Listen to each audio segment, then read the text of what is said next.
नमस्कार मित्रों। आज के इस एपिसोड में मैं कुछ लोगों के सवालों का जवाब दे रहा हूँ, जिन्होंने मुझसे पूछा है कि गायक बनने के लिए क्या करना चाहिए, गायक बनने के लिए क्या क्या रियाज करने चाहिए, क्या क्या करने चाहिए। तो मैं उनको बस एक ही चीज़ बताना चाहता हूँ कि देखो मेरे प्यारे सब्सक्राइबर्स और देखने वालों, कि YouTube पे आपको सारी चीज़ें मिल सकती हैं। हालांकि कैसे गला सही करें, सा का रियाज कैसे लगाएं, गमक कैसे लाएं और मुर्कियाँ कैसे लें, तान कैसे लें, कई प्रकार की चीज़ें हैं। आपको कैसे बैठना है, कैसे उठना है, सारी चीज़ें ये तो हमें मालूम चल ही जाएंगी। लेकिन आप ध्यान से सोचिए कि आखिर जो गायक होता है, असली गायक जिसकी आवाज़ हमको छूती है, उसके अंदर ऐसा क्या होता है। आपने कभी रफ़ी साहब को देखा होगा, मोहम्मद रफ़ी साहब को, मुकेश जी को और लता मंगेशकर जी को। इन सब की आवाज़ें हमको क्यों अट्रैक्ट करती हैं। और अरिजीत सिंह को देख लीजिए और अंकित कुमार को देख लीजिए, इन सब की आवाज़ें हमको क्यों इतना अट्रैक्ट करती हैं। सोनू निगम भी हो गए, वो इसलिए अट्रैक्ट करती हैं क्योंकि कुछ तो ख़ास होगा इन चीज़ों में, इन गायकों में कुछ ऐसा ख़ास रहा होगा जिसकी वजह से हमको ये गाने की जो शैली है उनकी वो अच्छी लगती थी। सब कहते थे उनके सुर अच्छे लगते थे। तो मैं आपको यहाँ पे कुछ पॉइंट्स हैं वो बताने की कोशिश करूँगा, जिन्होंने भी ये प्रश्न पूछा है। अगर अच्छी लगे तो ठीक है, वरना इसके लिए सब्सक्राइब लाइक का तो बात ही नहीं है, क्योंकि ये एक एजुकेशंस के लिए बनाई गई है और एजुकेशन के लिए जो बनाई जाती है उसके लिए मैं कोई भी इच्छा रखता नहीं। तो इन्हीं सब बातों को मैं एक तरीके से समन्वित करके आपको बताना चाहता हूँ कि अगर एक अच्छा गायक बनना है तो आपको इन 5 चीज़ों को अपने पास ज़रूर रखना चाहिए। क्योंकि गायक तो सभी बन जाते हैं।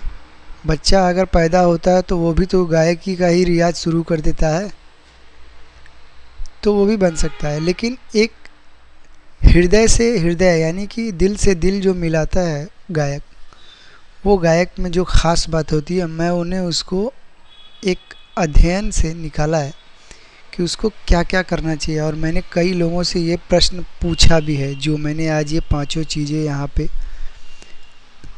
लगाई हुई हैं। तो आप भी इनको देख करके ज़रूर समझेंगे, चाहे आप लड़की हो या लड़का हो। इसे आप फॉलो करेंगे तो मुझे नहीं लगता है कि आप कोई ख़राब गायक बनेंगे। सुर तो आपके अंदर ज़रूर आएंगे और बाकी सब चीज़ें तो आएंगी। और मेरा कहना ये है कि आप इन चीज़ों को पालन कीजिए। तो सबसे पहले मैं बताता हूँ कि पहला नियम क्या है, कि दिल में आस्था, धैर्य रखिए और भगवान के प्रति। दिल में आस्था का मतलब ये होता है कि कई लोगों को अपने गायकी के ऊपर बहुत मतलब गर्व होता है कि मैं ऐसा गा सकता हूँ, मेरे अंदर इतनी कलाएं हैं, मैं इसको प्रदर्शित कर सकता हूँ। तो उनके अंदर गायकी तो होगी लेकिन वो दिल को छुएगी नहीं। देखो, तुम अगर गायकी करने के लिए बैठते हो, अगर तुम गायक नहीं हो, तो तुम्हें सिर्फ आँख मूंद करके भगवान के प्रति ऐसा सोचना चाहिए कि मेरे हृदय में किसी के लिए कोई बैर नहीं है, मैं सिर्फ आपके लिए गाता हूँ भगवान। ऐसी इच्छा रखिए, मतलब आस्था से गाइए अपने गुरु के प्रति, या जो भी है। अगर गुरु खराब भी है तो भी उसके प्रति अपनी आस्था रखिए और यह सोचिए कि मैं कैसे इसको प्रोग्रेस कर सकता हूँ बिना अपनी इच्छा को जता। अभी देखिए आस्था कैसी होती है, जैसे अगर कोई आपकी जगह ले लिया, जैसे अगर कोई प्रदर्शनी हो रही है या कोई गायकी का चीज़ हो रहा है, अगर आपको जगह नहीं मिल पा रही है तो ठीक है, आप उसको दे दीजिए। क्योंकि देखिए अच्छे गायक के लिए कभी भी कोई महफ़िल खाली नहीं जाती, कहीं ना कहीं से उसको आज नहीं तो कल मिल ही जाता है। तो भगवान पे भरोसा पहले रखना सीखिए और दिल में आस्था रखिए। बिना आस्था के कभी कोई गायक बन नहीं सका। तो ये तो हो गई पहली। और दूसरी क्या है, ये सबसे इम्पॉर्टेंट चीज़ है जो मैं आपको बताना चाहता हूँ, ये है कि एक अच्छे गायक बनने के लिए अच्छा श्रोता यानी कि सुनने वाला होना चाहिए। क्योंकि गायकी का 60% केवल सुनने से ही हो जाता है, बाकी का 40% आपकी आवाज़ होती है।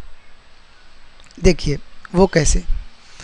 एक अच्छा गायक बनने के लिए आपको अच्छा श्रोता होना इसलिए आवश्यक है क्योंकि जब आप सुनेंगे तभी आपका दिमाग उस पर फोकस करना चालू कर देगा। क्योंकि हम अपने दिमाग को जो प्रैक्टिस कराते हैं वही उसको लग जाती है। आपने एक पागल को देखा होगा, पागल क्या करता है, पागल जब वो पहले हुआ नहीं रहता है तो उसके पहले वो प्रैक्टिस करता है और उसका दिमाग प्रैक्टिस करता है। जैसे वो बोलने में अगर हिंदी बोलता था तो पागलपन होने के बाद वो गुजराती और मराठी नहीं बोलेगा, हिंदी ही बोलता है।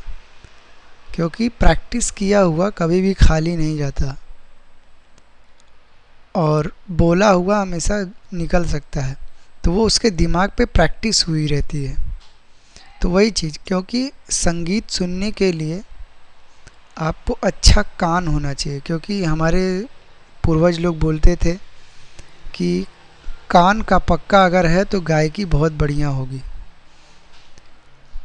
तो यही है कि एक अच्छा श्रोता बनिए, हर गीत को सुनिए। और मुझे किसी ने बताया है कि अच्छा गायक बनने के लिए हर बार कुछ नए नए तरीके के गीत सुनना पसंद कीजिए।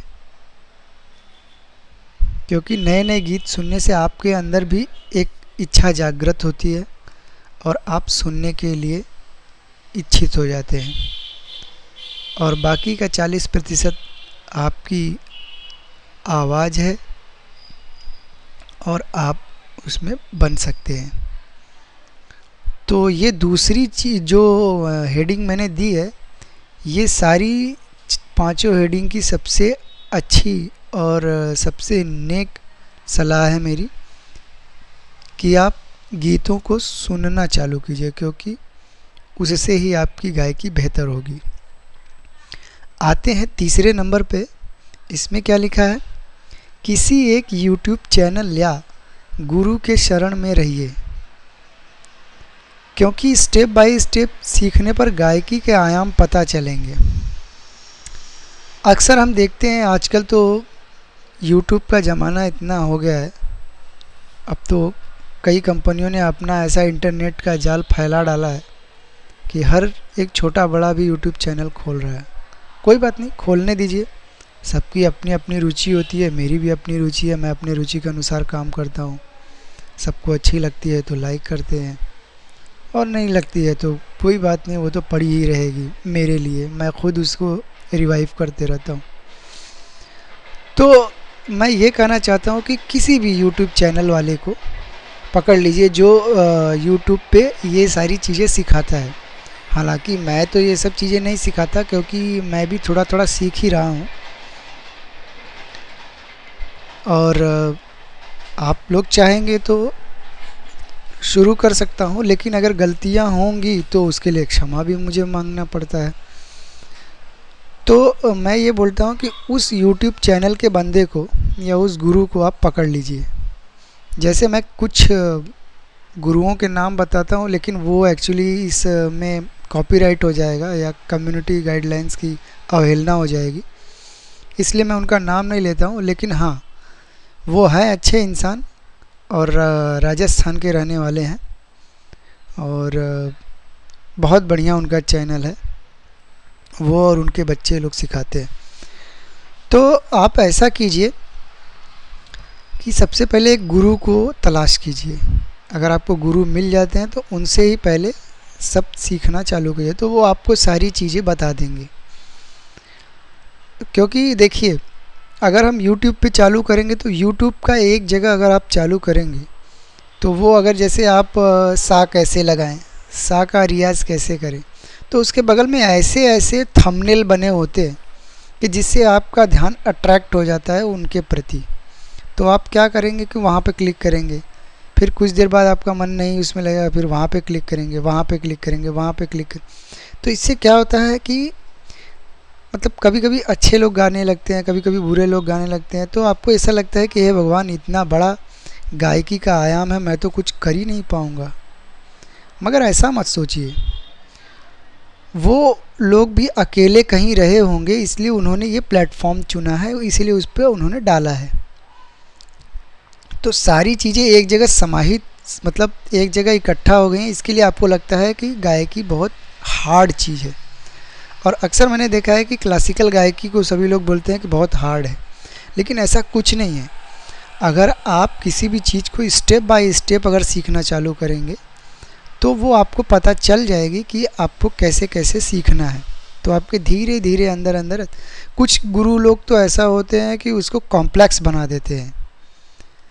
अरे भाई, मेरा कहने का मतलब यह है कि जब कोई छात्र सीखने के लिए आता है तो वो पहले एक कच्चे घड़े की तरह होता है, मिट्टी की तरह होता है, उसे आपको आकार देना होता है। चलिए मैं आपको थोड़ी बहुत बता दूंगा कि कैसे कैसे सीखना चाहिए। तो सबसे पहला काम, एक गुरु या YouTube चैनल कोई एक देखिए और उसको जब तक उसमें से कुछ आपको न मिल जाए तब तक उस चैनल को बार बार दोहराते रहिए, तो आपको पता चलेगा कि वो एक्चुअली सिखाना क्या चाह रहा है। बाकी के संगीत तो आप सुनते ही रहिए, लेकिन रियाज के लिए आप ये चीज़ ज़रूर कीजिए। नेक्स्ट आते हैं हम चौथे पे। रियाज की सीमा का कोई भी निर्धारित समय नहीं होता। एक्चुअली मैंने यहाँ पे वाक्य गलत लिखा, लेकिन यही है कि रियाज करने के लिए कोई निर्धारित समय नहीं है। हाँ, कुछ लोग कहते हैं कि ब्रह्म मुहूर्त में या सुबह के टाइम रियाज करना अच्छा रहता है। बहुत सही कहते हैं वो लोग, क्योंकि देखिए सुबह में आप नहा धोकर ये मतलब अपनी जो शंकाएं हैं सब कर और के बैठते हैं, तो आपका पेट खाली होता है, और खाली पेट जब होता है तो आपको सांस भरने में भी दिक्कत नहीं होती है। क्योंकि अगर आपका पेट में सब कचड़े रहेंगे तो वो पेट साफ़ नहीं रहेगा, तो आपका मन ही नहीं करेगा उसको करने। क्योंकि देखिए, अगर जिस दिन पेट आपका अगर साफ़ हो गया तो आप रियाज अच्छे से कर सकते हैं। वही चीज़ आप खाना खाने के 4 घंटे बाद कर सकते हैं, क्योंकि आपका पेट खाली हो जाता है। तो कोशिश कीजिए कि ब्रह्म मुहूर्त में ही आप संगीत का गान करने का समय बनाइए। बाकी के टाइम में भी आप कर सकते हैं। मैंने बोल दिया है कि कोई निर्धारित समय नहीं होता, क्योंकि दिल की आवाज़ है और भगवान के प्रति आपकी आस्था। क्योंकि जब आपका मन करेगा तो आप उस समय सुबह तो ला नहीं सकते ना। अगर सुबह ला भी नहीं सकते तो कैसे करेंगे? तो आपका मन जब करे तब कीजिए। हाँ, आगे का 5वां जो नियम है वो है बहुत रिलेटेड आपसे, कि गायक बनने के लिए अच्छे इंसान बनिए। अच्छे इंसान बनने से मतलब ये है कि हम देखते हैं कि मेरे सामने खुद होता है कि कई गायक ऐसे होते हैं जो गायक तो होते नहीं, लेकिन दूसरे गायकों को परेशान करने के लिए पड़े रहते हैं। वो क्या कहते हैं, अरे ऐसे नहीं वैसे गाओ, वैसे नहीं ऐसे गाओ। तो वो अलग मैटर है। तो आप ऐसे रहिए कि जब भी आप परफॉर्मेंस कीजिए तो ये समझ के कीजिए कि मैं उस भगवान के लिए गा रहा हूँ, या मैं अपने सामने बैठे हुए जो भगवान हैं उनको सुना रहा हूँ, उनके कानों को मैं एक अच्छा संगीत देने की कोशिश कर रहा हूँ। जब आप ऐसा सोचेंगे तो आसपास के लोगों पे भी आपका ध्यान भटकेगा नहीं, और कोई भी कुछ भी कहे आप उसको सहन करने की क्षमता रखिए, क्योंकि देखिए हाथी जो है चलते रहते हैं और श्वान भौंकते रहते हैं।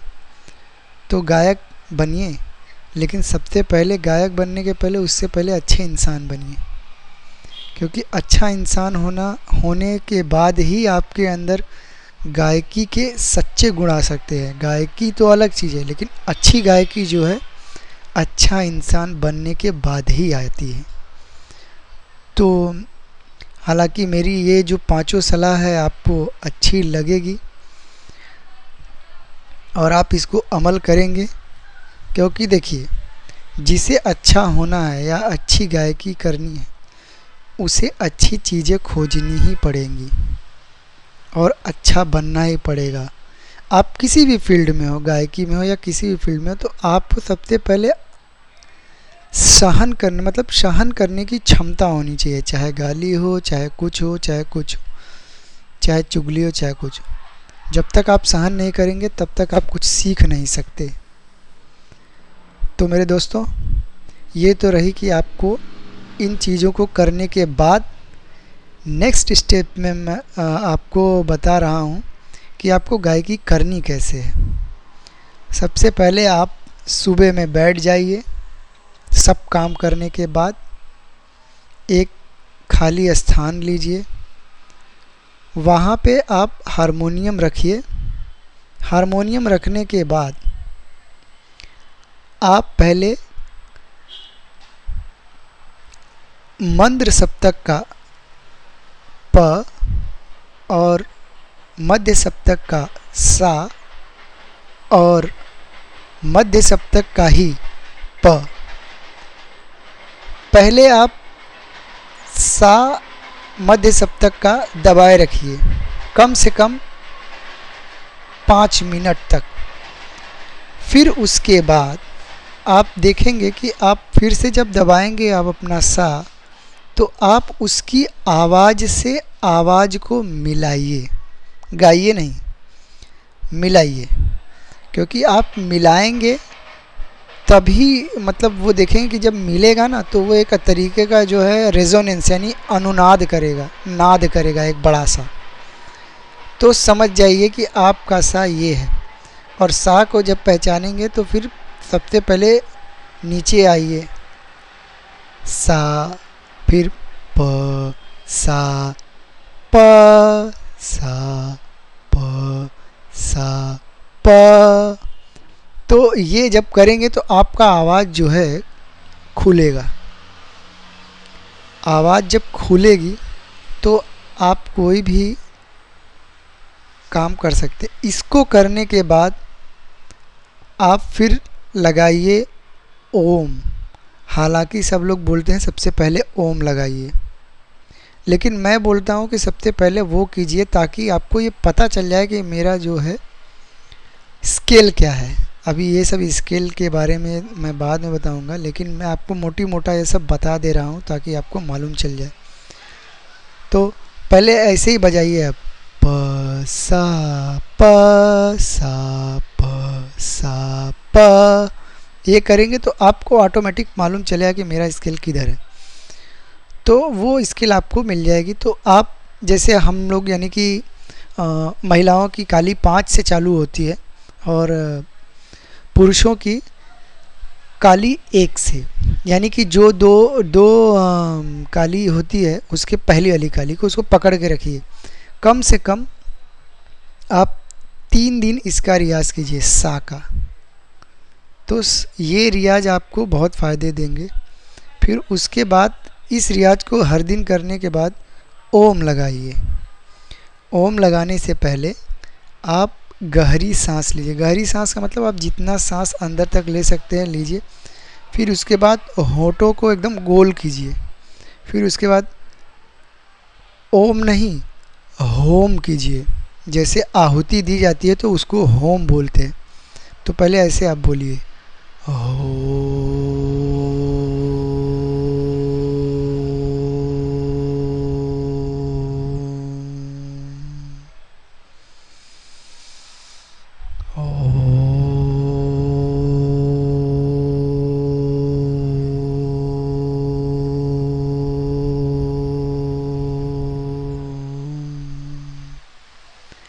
इस तरीके से आप होम करने के बाद फिर इसके बाद ओम पे आ जाइए, फिर ओम कीजिए।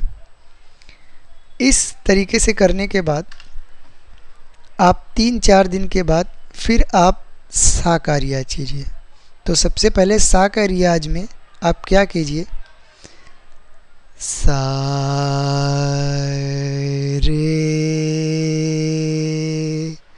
गा मा पा धा नी सा, सा नी धा पा मा गा रे सा। अब आ का रियाज कीजिए, इसी को आ में बोलिए, आ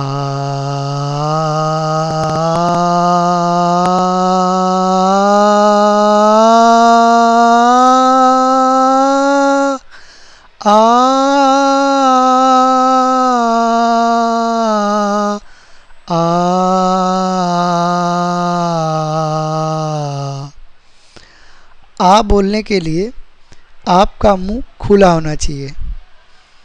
अगर खुला न रहे तो आप शुरुआत में क्या काम कर सकते हैं, एक सुपारी या कुछ ऐसा ले सकते हैं, अपने दोनों दांतों के बीच में रख के आप रियाज कर सकते हैं।